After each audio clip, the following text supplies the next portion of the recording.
কোনো রকম রোদে দেওয়া ঝামেলা ছাড়াই কচি আমের আস্ত গোটা গোটা আচার ১ ফোঁটা তেল দিয়ে বানিয়েছি। সারা বছর কিন্তু আপনারা অনায়াসেই রাখতে পারবেন। আচারটা দেখলেই জিভে জল চলে আসবে।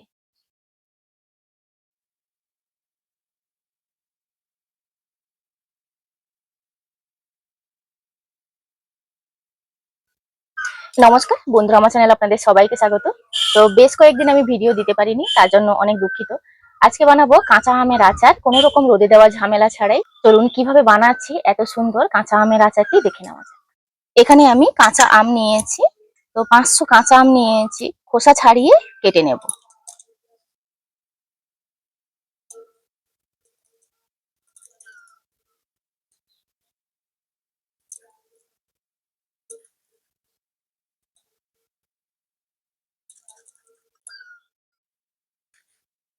সরাসরি কেটে নিয়ে জলের মধ্যেই নিয়ে নেব।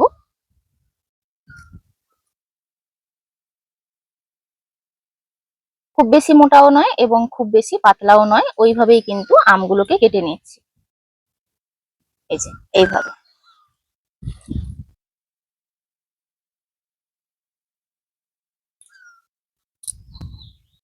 এইভাবে করে আমি সব আমগুলো কেটে নেব।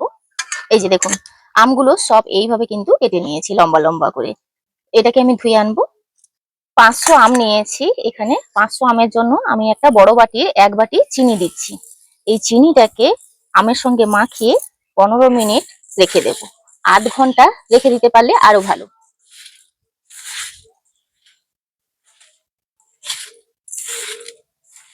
এইভাবে আমি 15-20 মিনিট রেখে দেব। এই 15-20 মিনিট মাখিয়ে রেখে দেওয়ার পর দেখবেন চিনিটা পুরো গলে জল হয়ে যাবে। এবার একটা মশলা বানিয়ে নেব। 3টে শুকনো লঙ্কা নিয়েছি, হাফ টিস্পুন নিয়েছি গোটা জিরে, 8-10টা মতন নিয়েছি গোলমরিচ।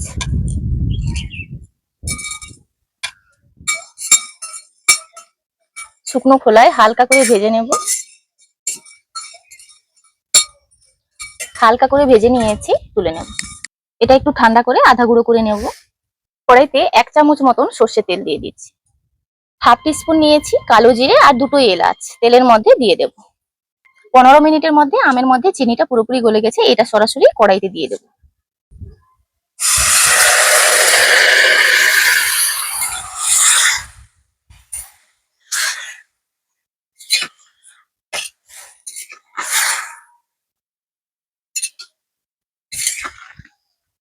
জালটাকে মিডিয়ামে রেখে এটাকে ফুটিয়ে নেব।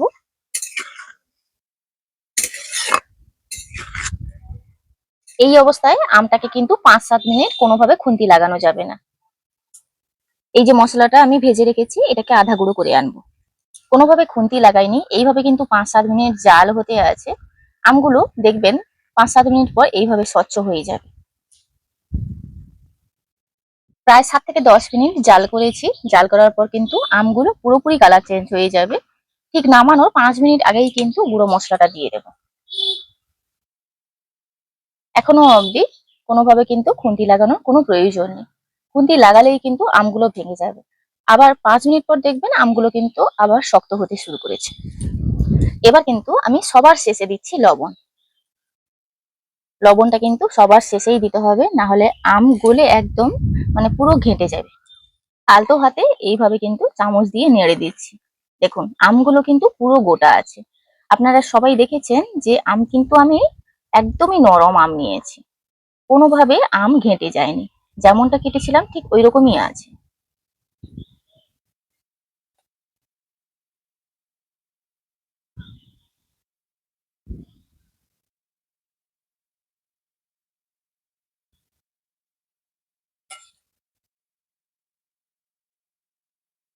এইভাবে চামচ দিয়ে কিন্তু আলতো হাতে নেড়ে দিচ্ছি।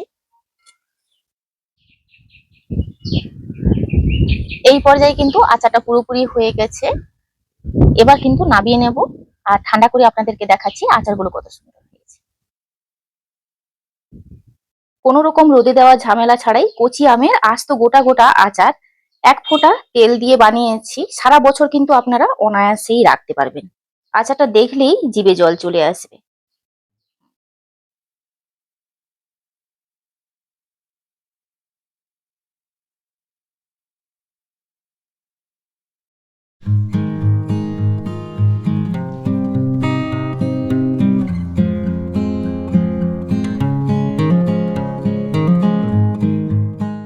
আচারটা দেখুন কতটা লোভনীয় হয়েছে এবং প্রত্যেকটা মানে আমগুলো একদমই গোটা গোটা আছে, পারফেক্ট ভাবে সেদ্ধও হয়েছে। দেখুন হাতে দিলেই পুরো গলে যাচ্ছে।